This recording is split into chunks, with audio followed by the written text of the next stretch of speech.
हाय there. अब results क्योंकि last leg में है, लेकिन आज कुछ नंबर्स थे जिनके बाद धमाकेदार उनमें मूव थी। एक ऐसा स्टॉक है जुबिलेंट फूड। ऐसा क्या हुआ कि one of the top gainer था मिड कैप स्पेस का। देखिए, नतीजे बहुत हद तक तो अनुमान के मुताबिक रहे, लेकिन जो इनकी गाइडेंस थी ना वो बहुत स्ट्रांग थी आगे के लिए। अपनी गाइडेंस और साथ ही इंटरनेशनल बिजनेस जहां इन्होंने अभी टर्की में एक्सपेंशन किया ना, अब वो हो गया है कॉस्ट पैट अट्रैक्टिव, यानी अब इनको वहां मुनाफा भी होने लगे। अभी तक इनिशियल फेज में क्या होता है, जब ऐसे एसेट हैवी मॉडल्स होते हैं, इनके लिए बहुत पैसे लगते हैं। एक रेस्टोरेंट सेटअप करने का ऑपरेशनल एक्सपेंसेस बहुत होते हैं, लेकिन बाद में कुछ समय के बाद जाके वो मार्जिन एक्रेटिव होते हैं, पैट एक्रेटिव होते हैं। अब वहां से मुनाफा आना शुरू होगा। तो मैनेजमेंट ने जो गाइडेंस दी वो बहुत स्ट्रांग है।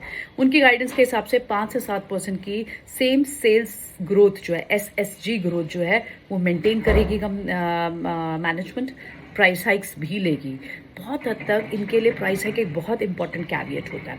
अब FY28 तक EBITDA मार्जिन में 200 BPS पॉइंट्स का एक्सपेंशन होगा। यहाँ तक कि इंडिया का बिजनेस जो है डोमिनोज का, वहां पर भी 15% की ग्रोथ हो सकती है। इनफैक्ट वहां पर भी इन्होंने जो SSG ग्रोथ दिया है 7 से 10%, और आगे की गाइडेंस भी बहुत दी है। देखिए, अभी तक एक कैविएट ये भी हो रहा था कि ऑफलाइन स्टोर्स जो है जोमेटो, स्विगी, इनके कारण इनकी ग्रोथ नहीं थी, क्योंकि लोग बाहर जाकर खाना पसंद नहीं कर रहे थे, लोग ऑर्डर कर रहे थे ऑनलाइन। लेकिन जब ब्रिक एंड मॉर्टर या फिर रेस्टोरेंट जब वॉक-इन्स लेते हैं, जब वो अपने वॉक-इन्स बढ़ने की बात करते हैं, नए स्टोर खोलने की बात करते हैं, तो गाइडेंस उसे अच्छी मानी जाती है, स्ट्रॉन्ग मानी जाती है।